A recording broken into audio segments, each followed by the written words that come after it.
Di tangan saya ini, ya, ini adalah ADART hasil Kongres PKI yang ke-10, tanggal 15 sampai 17 Agustus tahun 2010 di Grabak, Magelang, Jawa Tengah. Ya, jadi PKI itu terus melakukan pertemuan-pertemuan mereka. Di Jerman itu kumpullah kelompok-kelompok Solidarność, kelompok-kelompok demonstran yang banyak belajar bagaimana memobilisir masyarakat.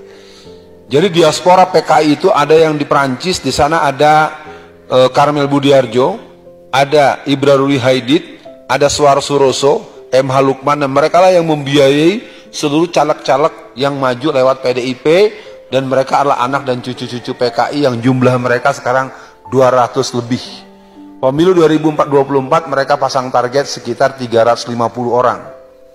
Nah, kalau kita tidak pernah memenangkan teman-teman dari P3, PKS, PBB, Partai Umat, yang mungkin kompromi kita Partai PAN maupun Partai PKB. Ya, walaupun saya tidak berani menyebut kedua itu karena saya tidak mempelajari kesungguhan mereka untuk menegakkan Islam. Selain Oneng, ada yang namanya Dita Indahsari. Dita Indahsari ini sekarang adalah pejabat di Kementerian Tenaga Kerja dan Transmigrasi. Sudah hampir 20 tahun masih menjabat.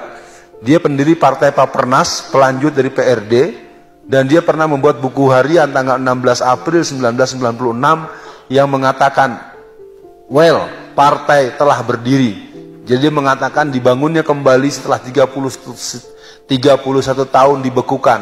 Jadi dia adalah termasuk pendiri PRD bersama Budiman Sujatmiko. IKN merupakan dendam sejarah PKI tahun 1955 yang belum kesampaian. Mereka punya cita-cita membentuk ibu kota baru, dimulakan di Kalimantan Tengah.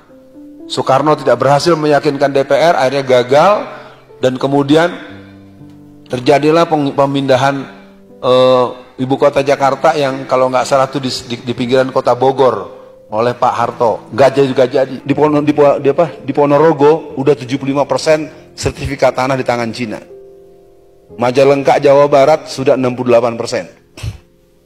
Banten dari ujung Pamulang, Tangerang Selatan sampai Tangerang Utara sudah 84%. Jakarta sudah lebih dari 80%. Indonesia per 2017 72% sertifikat tanah sudah di tangan Cina.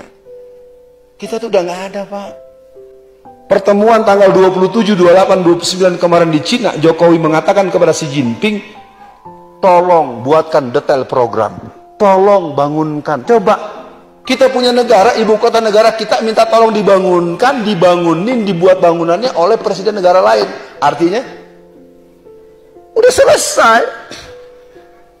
Bukan saya memfitnah, otak pakai otak. Punya otak nggak lo? Ini persoalan, makanya kan sampai bilang begitu Rocky Gerung kan?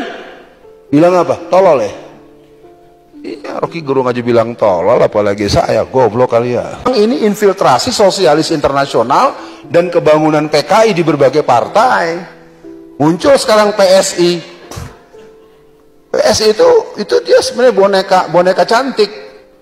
Ya, karena background di belakangnya itu para taipan-taipan 9 naga. Seminar-seminar tentang politik, mendatangkan profesor apapun selalu membahas partai Islam akan kalah. Kenapa para profesor-profesor doktor ahli politik selalu menyebut-nyebut kita akan kalah kalau ikut politik? Karena mereka dibayar untuk bikin makalah itu. Paham? Yang masih memungkinkan kita berlanjut menjadi pemilik sah Republik ini adalah menangkan pemilu 2024. Kekuatan kita persatuan. Persatuan untuk tidak bersama, persatuan untuk bersama. Kita boleh berbeda, tapi kita tetap bersaudara. Negeri ini punya sejarah. Cina-Cina jangan sembarangan mengambil negeri kami. Kami pernah belajar perang gerilya dari Jenderal Sudirman. Jangan coba-coba jajah negeri ini. Kami pernah punya Pangeran Diponegoro, sebagaimana diterangkan Ustadz Salim Afilah. Jadi negeri ini tidak akan pernah lepas ke tangan para penjajah selama kita tidak pernah ragu dengan pertolongan Allah.